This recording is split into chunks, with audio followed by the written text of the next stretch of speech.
नमस्कार. सखी सह्याद्रीमध्ये मी रूपलक्ष्मी चौगुले शिंदे आपल्या सगळ्यांचं मनापासून स्वागत करते. मूकम करोति वाचालम पंगुम लंघयते गिरिम. एखादा मूक व्यक्ती बोलू शकतो, एखादा पांगळा व्यक्ती पर्वतही चढू शकतो जर त्याच्यामध्ये प्रबळ इच्छाशक्ती असेल, योग्य शिक्षण असेल आणि प्रशिक्षणाची जोड असेल तर.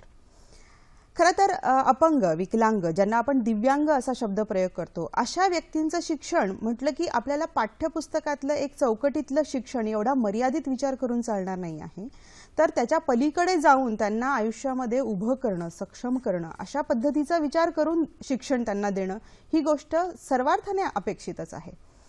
मग त्याच्यासाठी आपण काय विचार करतो की दिव्यांग मुलं असं म्हटलं की आपण त्यांच्यासाठी एक वेगळ्या शाळा, वेगळ्या शिक्षण संस्था, वेगळ्या ट्रेनिंग घेतलेल्या टीचर्स, अशा प्रकारचा एक पारंपरिक विचार आपल्या मनामध्ये चटकन येतो. पण मंडळी, राईट टू एज्युकेशन ॲक्टनुसार आता या मुलांना सर्वसामान्यांच्या शाळेमध्ये राहून शिक्षण घेता येऊ शकतं, त्यांच्यासारखंच सगळं जीवन जगता येऊ शकतं. ही संकल्पना अजूनही आपल्या मनामध्ये म्हणावी तेवढी दृढ झालेली नाहीये, असं चित्र आपण बघतो. मग नेमकं दिव्यांगांसाठी शिक्षणाची संधी असा आपण आजचा जो विषय घेतलेला आहे त्या विषयाच्या बद्दल सखोल जाणून घ्यायचं आहे. नेमकं अशा मुलांचं शिक्षण म्हटलं की आपल्याला कुठल्या कुठल्या गोष्टींचा विचार करायला हवा? पालक म्हणून जबाबदारी काय आहे, शिक्षकांची जबाबदारी काय आहे, समाज म्हणून खरं तर आणि भारतीय समाज म्हणून जर आपण विचार केला तर खरं कुठल्या कुठल्या गोष्टींची आज गरज आहे जी समाजामध्ये दृढ होणं किंवा रुजणं आवश्यक आहे, अशा सगळ्या गोष्टींवर आज आपल्याला विचार करायचा आहे, चर्चा करायची. म्हणून आजचा आपला विषय काय आहे तो बघून घ्या. आजचा आपला विषय आहे दिव्यांगांसाठी शिक्षणाची संधी, एक आव्हान. या विषयावर आज आपल्याला चर्चा करायची आहे. यावर माहिती देण्यासाठी आमंत्रित केलेला आहे मेधा लोटलीकर मॅडम यांना. त्यांनी B.Ed स्पेशल एज्युकेशनमधून केलेलं आहे, M.Ed जनरल एज्युकेशनमधून केलेलं आहे. 93 पासून त्या सरस्वती मंदिर आणि मतिमंद मुलांसाठी आणि ट्युलिप हे मतिमंद, ऑटिस्टिक आणि मल्टिपल डिसॅबिलिटी मुलांसाठी शाळा चालवतात. सुरुवातीपासूनच त्यांचं स्वप्न होतं की सर्वसामान्य मुलांमध्येच अशा मुलांनी राहून शिक्षण घ्यायला हवंय.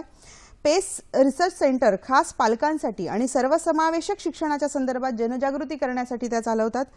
तारे जमी पे हा जो चित्रपट आहे मंडळी, या चित्रपटाची जी निर्मिती आहे ती त्यांच्या कार्यावरच आधारित अशी आहे. ट्युलिप या त्यांच्या शाळेमध्येच या चित्रपटाचं चित्रीकरण झालेलं आहे आणि या चित्रपटातले लेखक, दिग्दर्शक सर्वच मंडळींना त्यांनी खूप असं भरीव मोलाची असं मार्गदर्शन केलेलं आहे.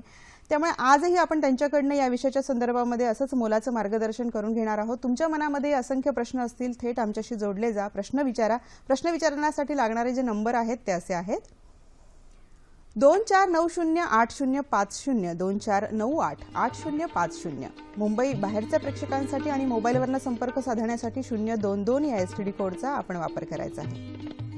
तेव्हा आता कार्यक्रमाला लगेचच सुरुवात करते. मॅम, सखी सह्याद्रीमध्ये मनापासून मी आपलं स्वागत करते.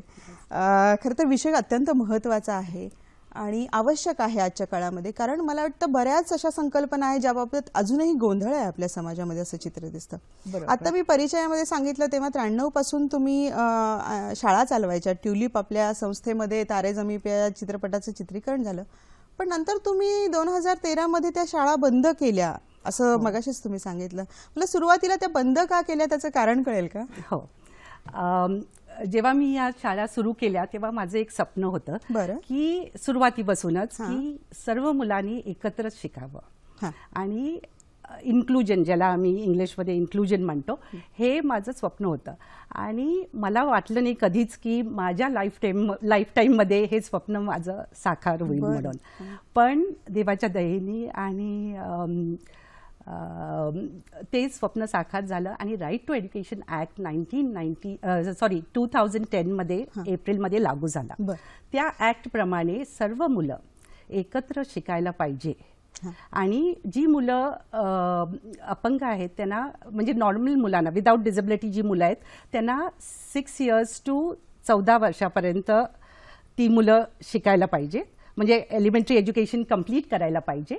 पण अपंग मुलांना 6 वर्षापासून 18 वर्षापर्यंत ती मुलं शिकू शकतात, हे त्यांना फॅसिलिटी आहे आणि गव्हर्नमेंट सर्व त्याला प्रयत्न करते. आणि हा ॲक्ट अगदी एक ड्रीम रिअलाइज झाल्यासारखं झालेलं आहे. त्याच्यामुळे आम्ही ठरवलं की हे राईट आहे, लीगल आहे आणि हे करायलाच हवंय. वा, म्हणजे अशा मुलांसाठी वेगळी शाळा असणं मुळात इथूनच म्हणजे आपण त्याच्यामध्ये बायफर्केशन करतोय, डिवाइडच करतोय ना. मुळात आपल्याला हा भेदच जर नष्ट करायचा आहे तर शाळेपासनं शिक्षणापासनं मुळात आपण हा भेदच ठेवायला नकोय. अशा पद्धतीचा एक विचार मला वाटतं या सगळ्या आपल्या कार्यामधनं आपल्याला दाखवून द्यायचा आहे.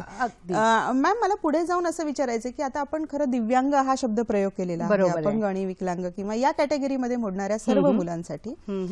तर ह्या दिव्यांग ह्या शब्दाची खरं आता आपण व्याख्या करायची म्हटली आणि भारतीय समाजामध्ये आपल्या भारतीय संस्कृतीमध्ये अजूनही म्हणावा तेवढा हा विचार जो आहे, समतेचा विचार जो आहे तो रुजलेला नाही. काय कारण असू शकतात तेही त्या ओघाने, आणि कशी व्याख्या कराल आपण दिव्यांग या शब्दाची आज?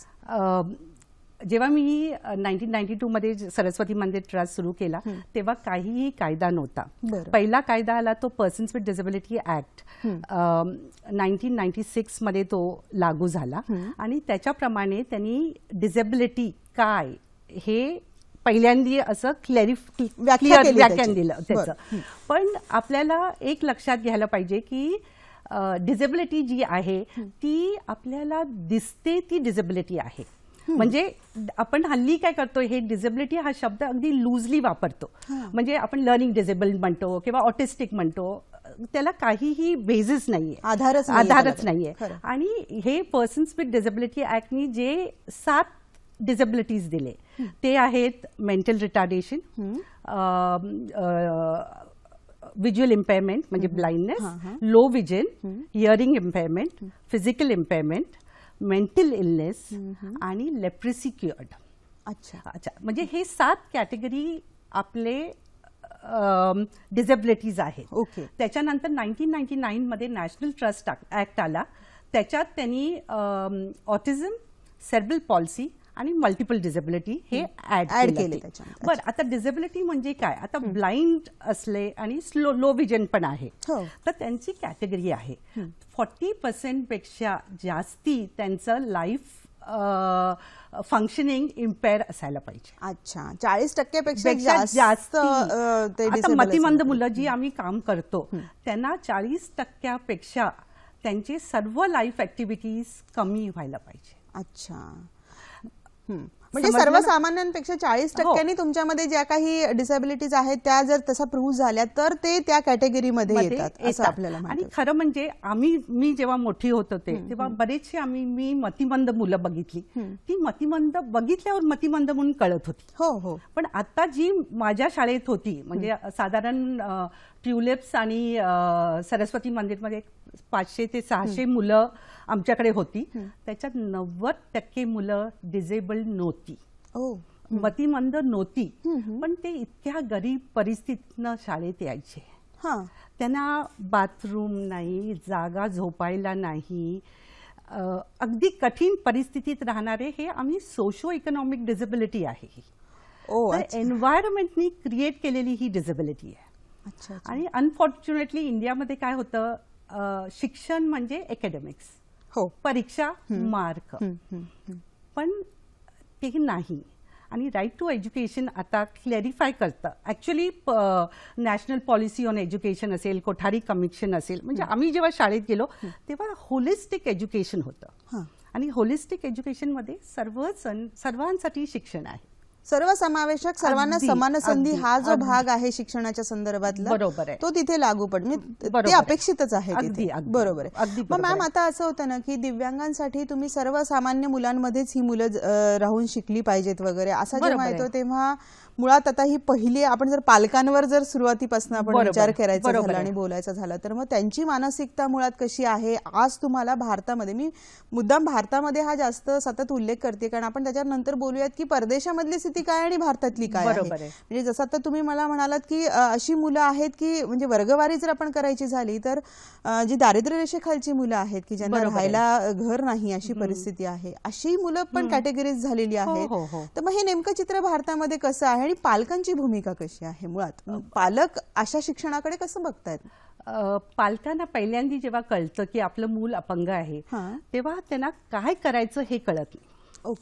मुख्य म्हणजे करत नाही. आणि हल्ली काय झालंय, टीव्ही असेल का इंटरनेट असेल का, सर्वांना आपल्या इथे सर्वजण ओपिनियन द्यायला तयार असतात की तुम्ही डॉक्टरकडे जा, हे अपंगत्व, हा अपंग आहे, हा मला वाटतं ऑटिस्टिक आहे. आता परवा माझ्याकडे एक मुलगा आलेला 12 वर्षाचा होता, अगदी व्यवस्थित रेग्युलर स्कूलमध्ये आहेत, पण शाळा म्हणते की तो ऑटिस्टिक आहे आणि काढा म्हणून. मग शाळा नाही म्हणत आहे, पण त्या आई वडिलांनी एवढे रिपोर्ट्स घेऊन आलेत की तो मुलगा ऑटिस्टिक आहे. तर मी जेव्हा तेव्हा बघितलं अगदी नॉर्मल मुलगा आहे तो, ऑटिझम त्याच्यात काहीही नाही. तर मी आणि आई वडिलांनी लाखांनी त्याच्यावर खर्च केलाय आणि सर्वसाधारण आहेत अगदी, आणि रात्रपाळी करतात, दिवसाचं त्याला थेरपीला नेतात आणि खूप कष्ट करतात आहेत. तर मी त्यांना विचारलं, तुम्हाला कोणी सांगितलं हा मुलगा ऑटिस्टिक आहे? तर ते मला म्हणाले की 2.5 वर्षावर आम्ही एका नर्सरीमध्ये ह्या मुलाला घातलं आणि तिथे त्या टीचरनी सांगितलं की हा मुलगा ऑटिस्टिक आहे. आणि त्याच्यानंतर आम्ही मुंबईतले सर्व सेंटर्स पार पडलेत. एवढी मोठी फाईल घेऊन मला दाखवायला लागले. म्हटलं ती फाईल जाळून टाका, मी तुम्हाला ह्या मुलाला नॉर्मल शाळेत कसं शिकवायचं हे मी तुम्हाला सांगते. 12 वर्षाचा मुलगा आहे, 4थीत आहे तो. आणि मग मी म्हटलं एक सोपं राईट टू एज्युकेशन प्रमाणे मातृभाषेत तुम्ही शिकायला पाहिजे. हल्ली हे इंग्लिशचं एवढं फॅड झालंय की आई वडील अशिक्षित असतात आणि त्याच्यात तुम्ही इंग्लिश त्यांना शिक्षण देता, तर परवडत नाही. आम्ही लहान असताना आई वडील आम्हाला काय सांगायचे की तुम्ही हातरू नाही तेवढं पाय पसरा. खरंय खरं. आणि आई आज आपल्याला हे लक्षात घ्यायला पाहिजे. अच्छा, म्हणजे ह्या ज्या शिक्षणाच्या स्पर्धेच्या युगामध्ये जर आपलं मूल काहीतरी कुठल्या तरी बाबतीत कमी आहे तर त्याला आपण कुठल्या तरी कॅटेगरीत टाकतोय, विकलांगांच्या किंवा कुठल्या, अशी एक मानसिकता पालकांची झाली असं तुम्ही सांगता इथे मॅम. तर याच्यावर अधिक बोलूयात कारण हा महत्वाचा मुद्दा वाटतो. डोंबिवलीवरनं भारत वावळ आपल्याला प्रश्न विचारतात, काय म्हणतात बघत. हॅलो, माझा प्रश्न असा आहे की दिव्यांग व्यक्ती, मग त्यामध्ये मुलं आले मुली आली, यांना सरकारी किंवा सेवाभावी संस्थेतर्फे अनेक वेगवेगळ्या प्रकारचे प्रशिक्षण दिले जाते आणि या प्रशिक्षणाच्या माध्यमातून त्यांच्या जीवनाचा पुढचा मार्ग सोपा होतो. तर त्या निमित्ताने त्यांनी केलेले जे वस्तू असतात किंवा जे काही हे असतात त्यांना कशा प्रकारे प्रोत्साहन मिळते आणि अशा वस्तूंना, अशा मुलांना सरकारी सेवेमध्ये काही आरक्षण किंवा नोकऱ्याची पण व्यवस्था असते काय? धन्यवाद. बरं, नक्कीच. काय सांगता येऊ शकतं मॅम की एक तर प्रशिक्षण कशा पद्धतीने दिल्या जातं या मुलांना, अशा मुलांना? सरकारी पण असतं, काही स्वयंसेवी संस्था पण देतात, त्याचं एकूण स्वरूप कसं असतं? आणि प्रशिक्षण मिळाल्यानंतर सरकारी सेवेमध्ये काही त्यांना आरक्षण असतं का, नोकरीच्या संधी वगैरे त्या कशा पद्धतीने असतात? त्यांना डिसेबिलिटी असल्यावर तुम्हाला एक सर्टिफिकेट घ्यायला लागते जे हॉस्पिटल, म्युनिसिपल हॉस्पिटलमधनं की ही डिसेबिलिटी आहे. मग तुम्हाला ट्रॅव्हलमध्ये आणि खूप इन्कम टॅक्स हे ते वेगवेगळ्या खूप असं सवलती मिळतात. आणि शाळेत तुम्ही जेव्हा जाता, आता मुख्य म्हणजे जर तुम्ही स्पेशल स्कूलमध्ये मुलांना घातलं तर ते रेजिस्टर्ड असायला पाहिजे शाळा. आणि आता आमच्या शाळा आम्ही बंद केल्या कारण आमच्या शाळा रेजिस्टर्ड नव्हत्या. बरं, एका वेळी होत्या पण त्या रिन्युअल झालं नाही त्याचं. आणि मला वाटतं हे राईट टू एज्युकेशन येणार होतं म्हणून त्यांनी रिन्यू पण केलं नाहीये. आणि जर त्या रेजिस्टर्ड असत्या तर मी बंद करू शकल्या नसत्या. आणि तर रेजिस्टर्ड शाळा, आज अनरेजिस्टर्ड शाळा खूप झाल्यात मुंबईमध्ये. आणि मला वाटतं 50-60 शाळा तरी मतिमंद मुलांच्या मुंबईत मला माहिती आहेत, पण त्याच्यात नुसतं 20 रेजिस्टर्ड आहेत. अच्छा, हा. तर पालकांना रेजिस्टर्ड शाळेत घालणं हे अगदी इम्पॉर्टंट आहे. म्हणजे हे ज्या बेसिक गोष्टी आहेत ना की नेमकं रजिस्टर्ड असणाऱ्या शाळेमध्येच आपण मुलांना घालायला हवंय, हे सगळ्या बेसिक गोष्टी आहेत ज्या माहिती नाहीयेत पालकांना अजून. आणि आपण अगदी आंधळेपणाने या शिक्षण क्षेत्राकडे बघतोय आणि पालकांची जी काय एकून बघतोय आपण स्थिती तशी दिसते. बरोबर. आणि दुसरी गोष्ट, जेव्हा आपण मुलगा अपंग आहे म्हटल्यावर मला ती लहान असताना आम्हाला नेहमी गोष्ट सांगितलं जायचं हत्तीची. एक हत्ती असतो आणि त्याला 4 आंधळी लोक एक त्याच्या शरीराच्या भागाला हात लावतात आणि पायाला हात लावतात आणि म्हणतात की हा खांब आहे म्हणून. तर सोंडीला हात लावतात आणि म्हणतात पाईप आहे म्हणून. कानाला हात लावतात आणि म्हणतो तो एकटाच म्हणतो की सूप आहे म्हणून. आणि शेपटीला हात लावून म्हणतो हा साप आहे म्हणून. तर आपलं शिक्षण, जेव्हा आपण एखादी मुलाला मतिमंद म्हणतो तर आपण त्याचा नुसता एकच भाग बघतोय, छोटासा भाग. मतिमंद म्हणजे काय? छोटासा भाग. मतिमंद म्हणजे तो मुलगा उशिरा सर्व गोष्टी शिकू शकतो. जर नॉर्मल मुलं, म्हणजे खरं मतिमंद म्हणजे काय की नॉर्मल मुलं जे 1 वर्षावर करतात ते ही मुलं 2 वर्षावर, 2.5 वर्षावर, 3 वर्षावर करतील, जास्तीत जास्त 4 वर्षावर करतील. वेळ कालावधी जास्त लागणार आहे, पण ते शिकणार नाहीये तसं नाही. आणि होलिस्टिक अप्रोच, आपलं शिक्षण पण त्या हत्तीसारखं झालंय, नुसतं मार्क सोंडीवरच आपण एक हे करतो आणि पूर्ण बाकीचं हे आपण विसरून गेलेलो आहे. तर हे होलिस्टिक एज्युकेशन, जेव्हा मी म्हणते इन्क्लुजन, तर ही मुलं कशी 10वी पास होतील, 10वीला फेल होऊन देत ना. पण हा अधिकार आहे, हा प्रत्येक मुलाचा अधिकार आहे. आणि मी नेहमी म्हणते की प्रत्येक मुलाला आपण 100% अपंग मूल असलं तरी तो मूल आहे पहिलं, म्हणजे ही इज अ चाइल्ड पहिलं, बरोबर आहे. तर त्याच्यामुळे जे आपण नॉर्मल मुलांना विदाउट डिसेबिलिटी, नॉर्मल नाही म्हणत मी, विदाउट डिसेबिलिटी मुलाला जे आपण देतो 100% ते ह्या मुलाचं पण अधिकार आहे. तर शाळेत ह्या मुलांना ते 100% दिलंच पाहिजे. आणि तो अपंग आहे म्हणून 20% तुम्ही जास्ती द्या. अच्छा, कळलं. तर अपंग असला तर 120% त्या मुलाला मिळायला पाहिजे. आता आम्ही स्पेशल स्कूल चालवत होतो तर तिथे आम्ही नुसतं 20% देत होतो. कारण का जे नॉर्मल शाळेत देऊ शकतो आपण ते कुठचंही स्पेशल स्कूल देऊ शकत नाही, हे आपण लक्षात ठेवायला पाहिजे. म्हणजे जी मुलं बोलतच नाहीत तिथे मूल कसं बोलायला शिकणार? बरोबर आहे. पण नॉर्मल शाळेत जेव्हा मुलं असतात त्यांच्या आवाजाने बोलायला शिकतात. आम्ही किती मुलांना घातलेलं आहे नॉर्मल शाळेत आणि फरक आज कळत नाही, जमीन आसमानांचा फरक आहे. म्हणजे मी एक डाऊन सिंड्रोम मुलगा आलेला आमचा, छोटा होता तो, 3-3.5 वर्षाचा, माझ्या स्पेशल स्कूलमध्ये ऍडमिशन घ्यायला आला. आणि तेव्हा मी म्हटलं त्याला की नाही, आता कायदा तेव्हा सर्व शिक्षण अभियानप्रमाणे 3% मुलांना, अपंग मुलांना रिझर्वेशन होतं आणि 4थी पर्यंत मुलं राहू शकत होती. हे 2002 ची गोष्ट आहे. तर मी ते घेतलं आणि त्या मुलाला शाळेत घातलं, ज्युनियर KG मध्ये. आणि आई वडील म्हणजे शिकलेले होते आणि त्यांना मी म्हटलं, गुजरात जैन होते ते, जैन आहेत म्हणजे, आणि ते म्हणाले मला की हा शिकेल का? म्हटलं नाही, नक्की शिकेल आणि मी तुम्हाला मदत करीन. तर पहिला 1 वर्ष त्यांना कळलं पण नाही की हा वेगळा आहे म्हणून, कारण डाऊन सिंड्रोम मुलं असं गोड छान असतात, म्हणजे सर्व साधारण मुलांच्यात मिक्स होतात. पण जेव्हा त्यांना लिखाण आणि सुरू झालं की लक्षात आलं की ह्याला काहीतरी प्रॉब्लेम आहे. तर त्यांनी आई वडिलांना बोलवलं आणि सांगितलं की नाही, आम्ही करू शकत नाही. तर मी गेले आणि प्रिन्सिपलला म्हटलं की ह्या मुलाला कायद्याप्रमाणे 4थी पर्यंत तुम्ही ठेवू शकता. अच्छा, तर तुम्ही ठेवायलाच पाहिजे. तर आणि मी लेखी दिलं की जर काही प्रॉब्लेम असेल तर मी माझ्या शाळेत घेऊ शकते. आणि आपलं सर्व समाजाची कल्पना काय आहे की ही मुलं विक्षिप्त असतात, काहीतरी मारतील, चोऱ्या करतील, असं काही नसतं. हे अगदी नॉर्मल मुलांसारखं असतात ही मुलं. तर हा मुलगा 4थी पर्यंत गेला, त्याला काही जास्ती शिकवलं जात नाही, पण व्यवस्थित शिकला. आणि त्या काळात त्याला एक भाऊ पण झाला, तो त्याच शाळेत शिकतोय आता. आणि हा व्यवस्थित 4थी पर्यंत गेला. तर त्या मुलाला काढायचं होतं शाळेतनं. तर शाळेने काय केलं, खूप त्रास द्यायचे ह्यांना.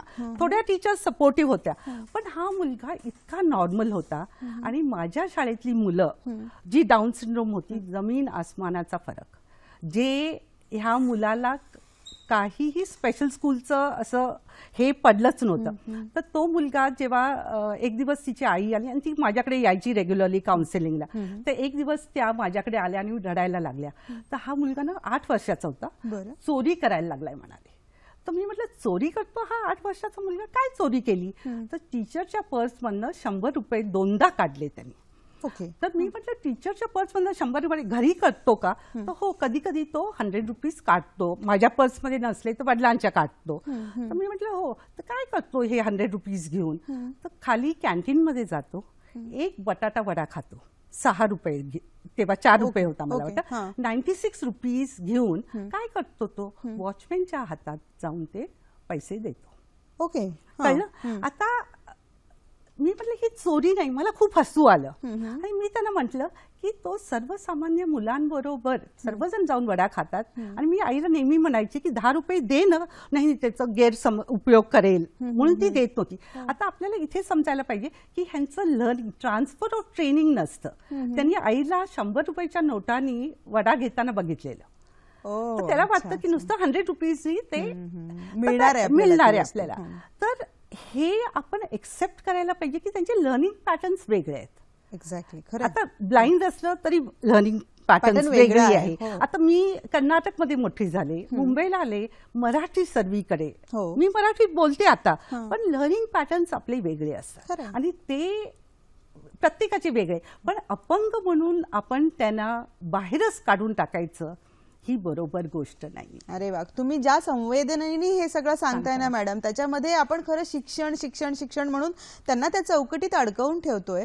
तर तेच नॉलेज ते घेणार आहेत, पण त्यांना तो तेवढा वेळ द्या, तेवढा काळ द्या आणि त्याच्यासाठी असणारा पेशन्स जो आहे तो पालकांमध्ये आहे का? मुळात हा माझा प्रश्न आहे की जो आपण म्हणतोय ना की पालकांचा व्ह्यू कसा आहे. जसं आपण तारे जमी पे चित्रपटामध्ये पण बघितलं की आणि आपल्याला बऱ्याच ठिकाणी हे बघायला मिळतं मॅम की मुलांना कोंडून पण ठेवतात काही घरांमध्ये की जर पेरेंट्स कामावर जाणार असतील तर म्हणजे अशा प्रकारचं देखील चित्र आपण बघतो समाजामध्ये. तर त्याच्यामुळे मी जास्त याच्यावर फोकस टाकते की पालकांची भूमिका, पालकांचा दृष्टिकोन आज कसा असायला पाहिजे, समाजामध्ये कसा दिसतो, काय आणखी सांगता? पालकांनी पहिल्यांदा समजायला पाहिजे की हे मूल नॉर्मल आहे. म्हणजे मला नेहमी म्हणतात की टीचर्स, मी जेव्हा नॉर्मल स्कूलमध्ये मुलांना घालायचं म्हणते, रेग्युलर स्कूलमध्ये, तर सर्व टीचर्स ट्रेन्ड आहेत का त्याच्यासाठी. आता मी म्हणते माझा पहिला प्रश्न त्यांना असतो, आई वडील ट्रेंड असतात का? हे काय जाऊन ऑप्शन मध्ये घेतलेली मुलं नाहीये ती.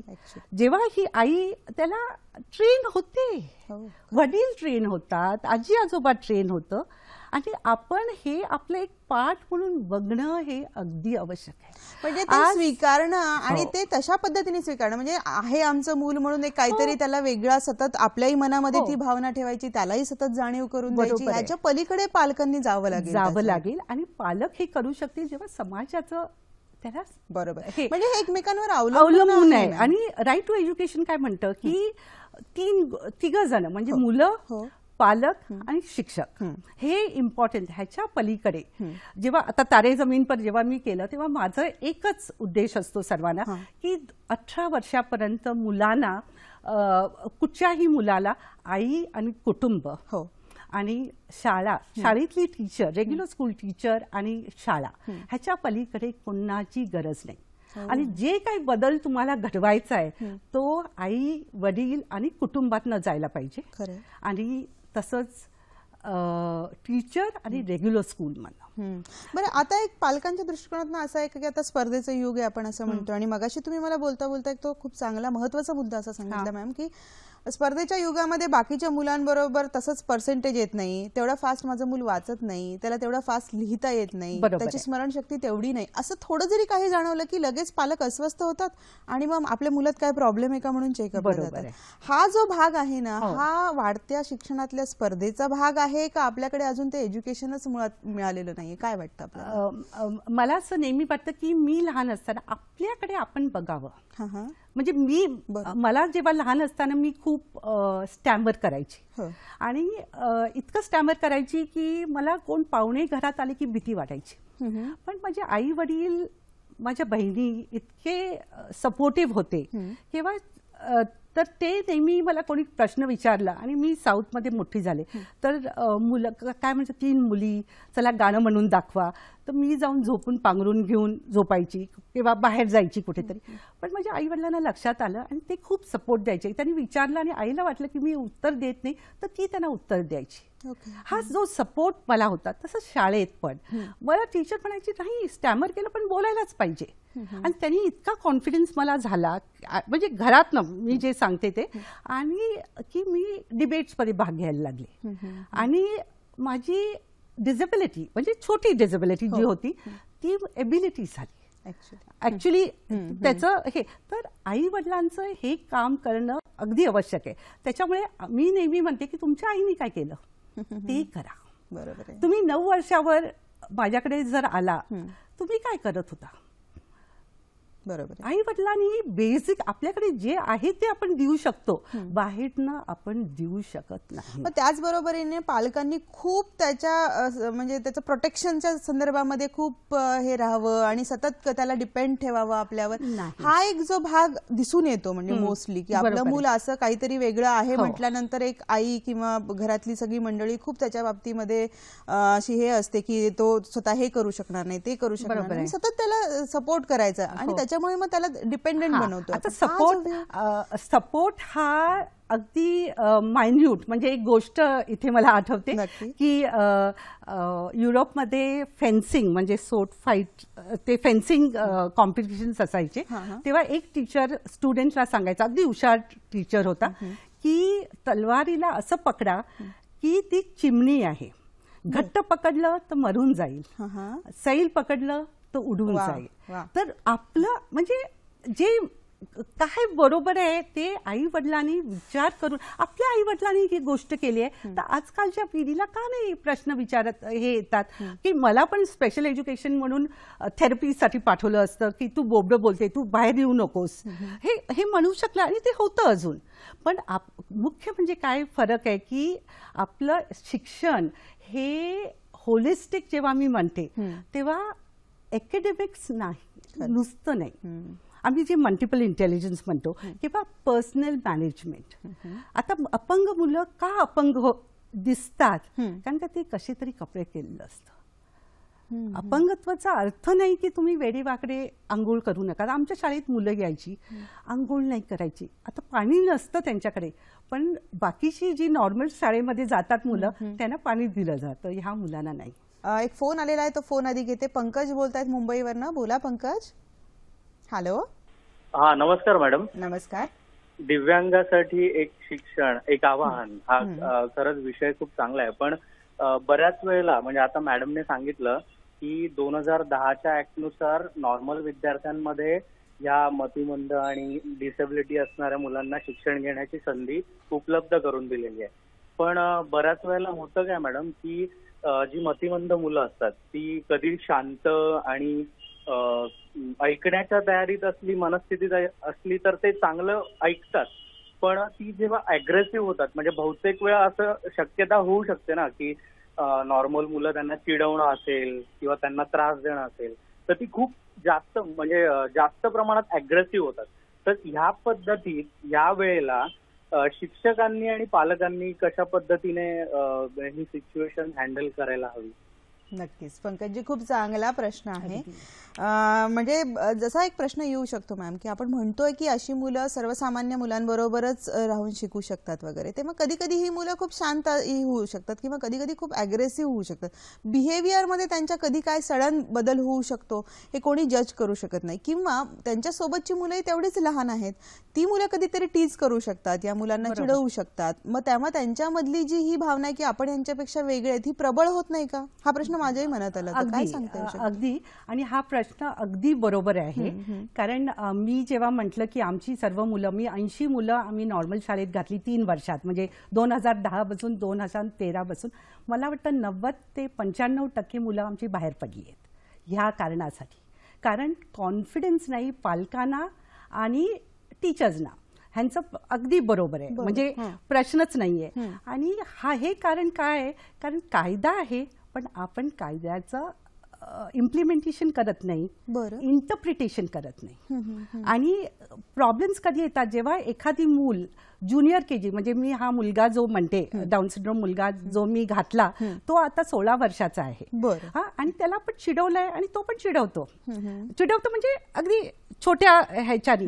तर जे प्रॉब्लेम्स नॉर्मल मुलांच्यात आहेत ते ह्या मुलांच्यात पण असतातच. मस्ती करणारी मुलं नसतात का? म्हणजे तुम्हाला चिडवलं गेलं नाही? मला तरी खूप चिडवलं गेलंय. किंवा कोणी नॉर्मल मुलं अग्रेसिव्ह झालं नाही, आणि अग्रेसिव्ह असतात हे नॉर्मल आहे. आता काय होतं, अग्रेसिव्ह झालं ADHD, attention deficit hyperactivity disorder. पर कायदा काय म्हणतो, प्रत्येक क्लासमध्ये प्रायमरीमध्ये म्हणजे एलिमेंटरी क्लासमध्ये 30च मुलं हवी आहेत. ओके, 30 मुलात एखादी मूल डिसेबल्ड असेल, समजा मेंटली रिटार्डेड असेल, पण ते मूल जर ज्युनियर केजी पासून आयुष सारखं म्हणजे जे हा मुलगा जो आहे त्याच्याबरोबर असले तर ते मित्र त्यांना मदत करतात. आता मला एक आठवतं, इथे टीचर्सची भूमिका जरा जास्त वाढते असं वाटत नाही का? आपण ज्या मुद्द्याकडे वळणार होतो, मुख्य म्हणजे टीचर्स हा प्रश्न हे कसं होणार गट, मला सर्वजण रोज हा प्रश्न विचारतात. आणि जेव्हा मी हे इन्क्लूड केलं मुलांना, तेव्हा एकही व्यक्ती माझ्या बरोबर कर आम्ही आहोत तुझ्याबरोबर असं थांबलं नाही. तर पण हे मला 100% कॉन्फिडन्स आहे की मी जर त्या जागी असते तर मला नॉर्मल जगातच राहायचंय. पण एक प्रश्न याच्यामध्ये असा आहे ना मॅम, की मला वाटतं त्यांना जो विचारायचा होता की आता अशी ही मुलं जेव्हा अग्रेसिव्ह होतात आणि आउट ऑफ कंट्रोल जातात, तर समोरच्या एखाद्या मुलाला त्याच्याबद्दल काही हानी होऊ शकते, काही आउट ऑफ कंट्रोल सिच्युएशन जाऊ शकते का? मग अशा वेळी काय? असा एक प्रश्न त्यांच्या हे प्रॉब्लेम्स शाळेत रेग्युलरली होत असतात. खूपशी मुलं मारतात, मारामाऱ्या होतात, काय होत नाही, हे विदाउट डिसेबिलिटी असतात. आणि हे हे बिहेवियर प्रॉब्लेम्स आहे. आणि हे कशाला होतंय? आपलं आता जे शिक्षण आहे ते व्हॅल्यू फ्री एज्युकेशन आहे. जेव्हा तुम्ही शिक्षकांना म्हणता तर आम्हाला पण कायदा फॉलो करायला अवधी द्या, डोनेशन्स देऊ नका. पालक का डोनेशन्स देतात आहेत? नाही द्यायचं. ते म्हणतात मॅडम मिळतच नाही ऍडमिशन. मग 10 पालक एकत्र येऊन का नाही करू शकत काही? अच्छा, पण मग अशी जी मुलं आहेत अशा मुलांना ऍडमिशन मिळतं हीच पालकांच्या दृष्टीने फार मोठी गोष्ट वाटत असेल. म्हणजे मिळतच नाही, इतकं सोपं नाहीये आणि 20 वर्ष लागतील. म्हणजे आता हे मी 92 पासून मी म्हणते इन्क्लुजन. आता माझं एकच कंडिशन असायचं जेव्हा मी स्पेशल स्कूल करत होते तेव्हा, की आमच्याकडे ऍडमिशन मी देईन पण 4 नॉर्मल शाळेत तुम्ही जाऊन ऍडमिशन बघा आणि नाही मिळाली तर आमच्या शाळेत या. अशी माझी त्यांना कंडिशन होती. आणि आता रेग्युलर स्कूल टीचर्स असतात त्या पण मला म्हणतात खूप तुम्ही बंद करून वाईट काम केलं, कारण का ही मुलं आमच्या शाळेत आली आहेत आता. हे मला रोज ऐकायला मिळतं. पण मी त्यांना एक प्रश्न विचारते, तुम्ही BEd केलंय ना, तुम्ही DEd केलंय ना, तर तुम्हाला शिकवताना असं शिकवलं गेलं का नाही नॉर्मल मुलांना शिकवायचं असं तुमची डिग्री आहे? नाही, रेग्युलर टीचरच सर्व मुलांना शिकू शकते. कळलं? म्हणजे माझ्यासाठी काही वेगळी ट्रेनिंग घ्यायची गरज नाहीये असं आपण विसरलोय. हे आता कारण काय झालंय आता जेव्हा ही मुलं स्पेशल म्हणून आम्ही म्हणतो तर 18 वर्षापर्यंत त्यांना शिक्षणच द्यायला पाहिजे. ज्यावेळी मी 92 मध्ये हे सुरू केलं तेव्हा मुलं मतिमंद मुलं 5-6 वर्षाची मतिमंद मुलं एनव्हलप्स करा, अंध मुलं बास्केट करा. मी म्हटलं मी माझ्या मुलाला करीन का? हे नाही. तेव्हाच तुम्ही भेदभाव करता.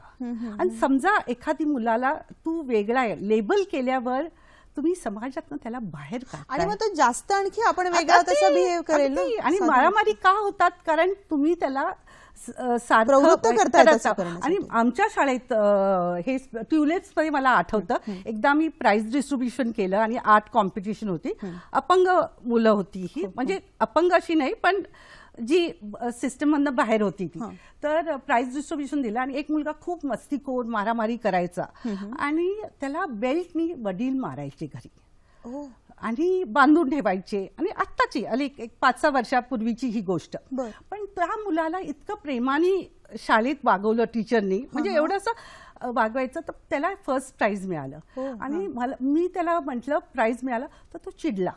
तर मी म्हटलं काय रे काय झालं इम्रान, तुला का फर्स्ट प्राइज मिळाला आणि तुला आनंद नाही झाला? इसको नहीं मिला, इसको नहीं मिला, इसको नहीं मिला, सबको प्राइज दो. ही कल्पना. आणि ह्याला इन्क्लुजन म्हणतात. आणि मला वाटलं हा मुलगा म्हणतो पण पुढचा नॉर्मल मुलगा असं नाही म्हणणार कदाचित, हे माझं आहे, माझी नोट्स मी देत नाही लोकांना. हे आपण नॉर्मल जग बदलायला पाहिजे. कळलं ना? हे मला खूप मी शिकले ह्या मुलांकडनं. तसंच मी एक आणि सांगते की तारे जमीन पर जेव्हा आम्ही करत होतो तर त्या ईशानच्या 8 वर्षाच्या मुलाच्या वयाची आम्ही 20 मुलं घेणार होतो. आणि आमच्याकडे तेव्हा ना अशी मुलं होती जी दिसत नाही, सेरेब्रल म्हणजे एक मुलं व्हीलचेअरवर, तुम्ही सिनेमा बघितला असेल तर तुम्हाला लक्षात येईल, मल्टिपल डिसेबिलिटीची होती. आणि ही मुलं बोलायची नाही. म्हणजे एका मुलाचं असं होतं की लो विजन, सेरेब्रल पॉल्सी, मायक्रोसिफली, म्हणजे 4 डिसेबिलिटीज एका मुलाच्यात. आणि जेव्हा ते यायचे तेव्हा मला म्हणायचे तू काय करतात, पण 3 महिन्यात ही मुलं नॉर्मल म्हणजे अपंगत्व राहतं, पण नॉर्मल लाईफ, फिजिकल अपंगत्व नाही, तुम्ही त्याला हे बुद्धिमत्ता पण आहे, दिसत नाही. तर हे शामक दावरची टीचर्स यायची, म्युझिक जोरात चालायची, हे 20 मुलं दादरच्या शाळेतनं मुलं इथे यायची, 20 मुलं प्रॅक्टिसला जायची. 2 दिवस हे झालं. हा मुलगा आणि इतर मुलं चिडली, कारण का कोणाला माहिती नाही ह्या मुलांना कसं तिथे घ्यायचं म्हणून. तर मग हा एक मुलगा जो होता त्याच्या समोरनं मी गेले आणि ह्या मुलांना माहितीये की मी बॉस तिथे म्हणून. तर मला बघितलं की तो लगेच म्हणायचा की न बोलता म्हणजे मोठं इन्क्लुजन बोलते आणि सेग्रिगेशन करते असं. मी माझी झोप उडाली.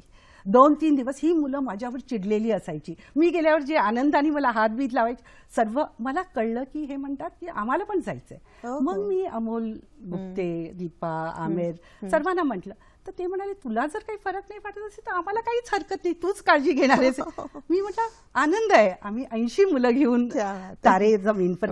मला हे ह्या मुलांची सेन्सिटिव्हिटी, त्यांचं जे प्रेम असतं माणूस शिकण्यासारखं असतं. आणि आजच्या दिवसात हे सर्व म्हणजे जे नॉर्मल व्यक्तींमध्ये आपल्याला बघायला मिळणार नाही ती सेन्सिटिव्हिटी त्या मुलांमध्ये असते. फक्त आपण त्याला कॅटेगराइज करून त्यांना इतकं वृक्ष बनवतो आणि म्हणून ते व्हायलंट होतात. आणि आता हे 25% डिसएडव्हान्टेज आणि लोअर इन्कम मध्ये मुलं आहेत. तर मला नेहमी म्हणतात, एक माझा डॉक्टर मित्र आहे म्हणजे, तो मला एकदा म्हणाला ही मुलं कशी तिकडे जातील, त्या मुलांच्यात कशी मिक्स होतील ग, एवढी तुझी प्रॉब्लेम वाली मुलं आहेत म्हणून.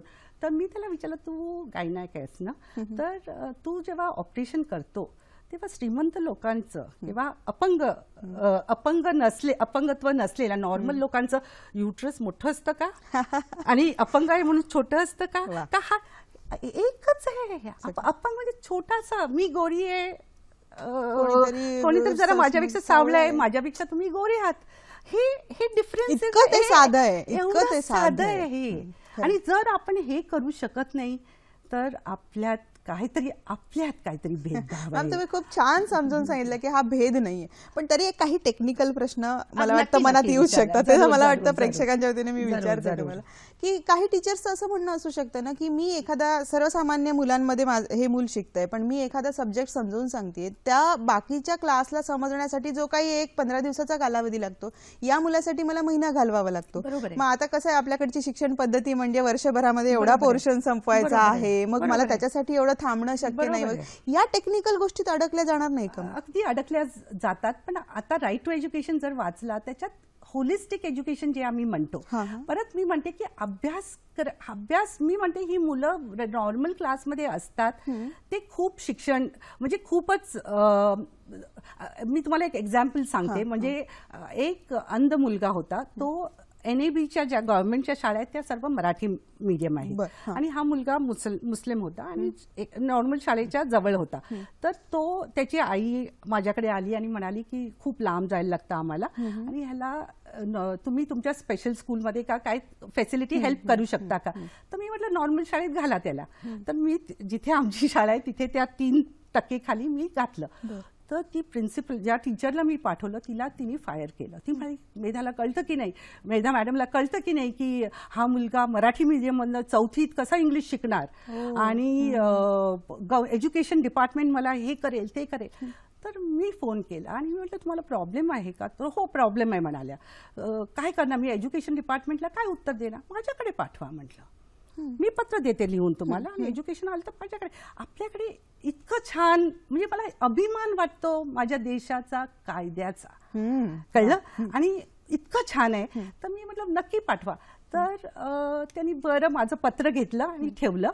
आणि मग 1 महिन्यानंतर मला त्या प्रिन्सिपल भेटल्या आणि मला माझा हात धरला आणि रडायला लागल्या. आणि मला म्हणाल्या की त्या मुलांनी पूर्ण वर्गचं हे बदललंय.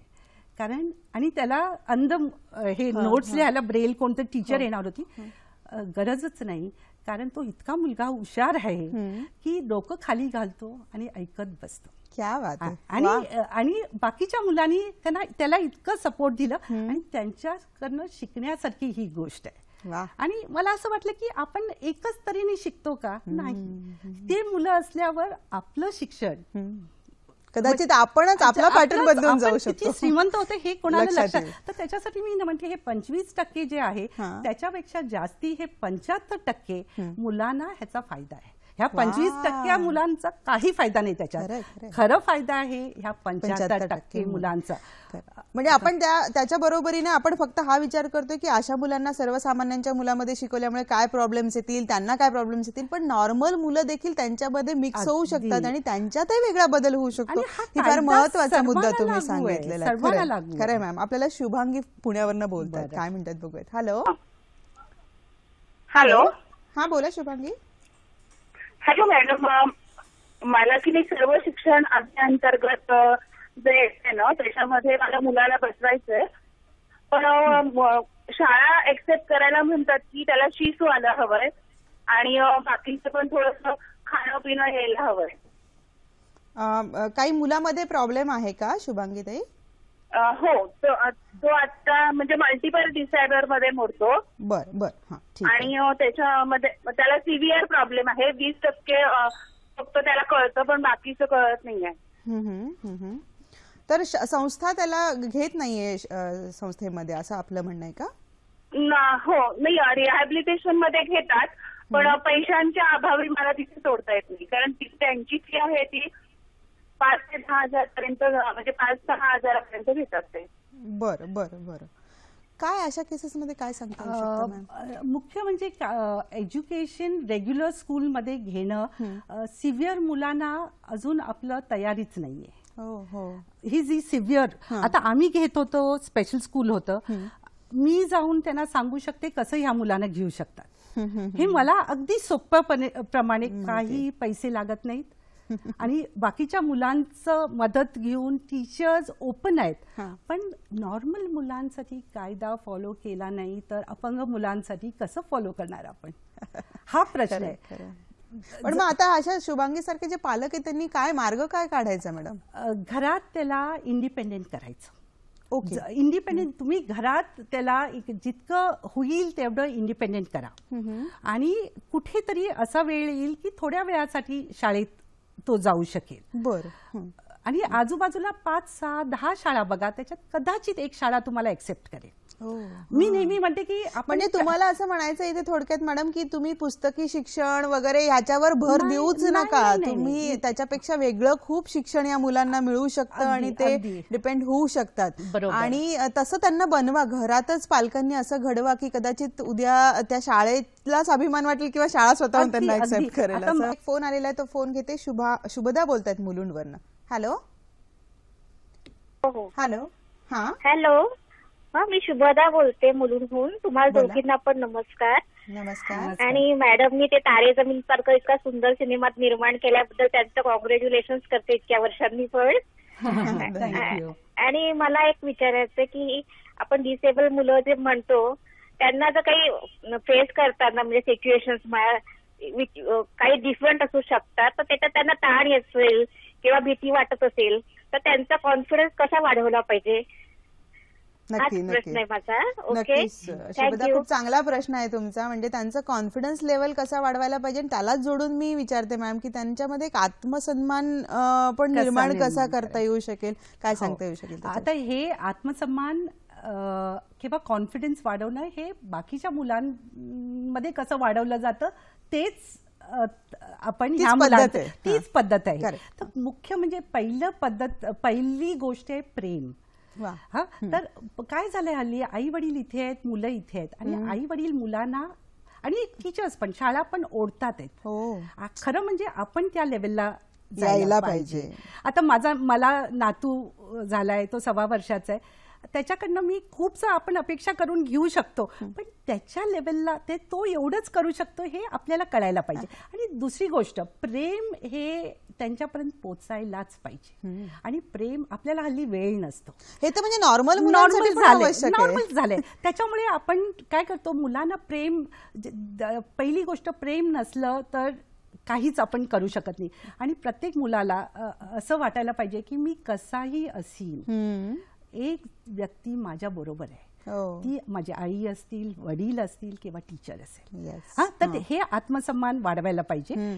दुसरं, प्रेम दिल्यानंतर त्यांना इंडिपेंडेंट करणं अगदी जरुरी आहे. की आपल्याला लक्षात यायला पाहिजे की हे मी परत डिसेबिलिटी नाही, हे सर्वांना ऍप्लिकेबल आहे की 15 वर्षानंतर ही मुलं कुठे जाणार. आज मला सर्वजण पालक, बाई तो जेवतच नाही, तो खातच नाही, त्याला पिझ्झाच पाहिजे, त्याला पावभाजीच पाहिजे. तर मी म्हटलं ऐकतच नाही हो, खात नाही. म्हटलं ठीक आहे, तुमच्या वडिलांनी काय केलं, गप्प झोप म्हणून सांगायचे. मी म्हटलं तुम्ही पण ते करा.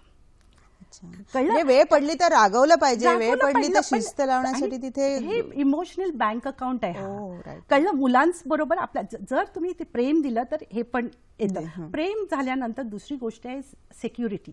जेव्हा आपल्याला प्रेम करतं असं वाटलं कोणी की ऑटोमॅटिकली एक सिक्युरिटी येते आणि सिक्युरिटी आल्यावर पीस ऑफ माइंड येतो. तिसरी गोष्ट, हसत नाहीत हल्ली मुलं.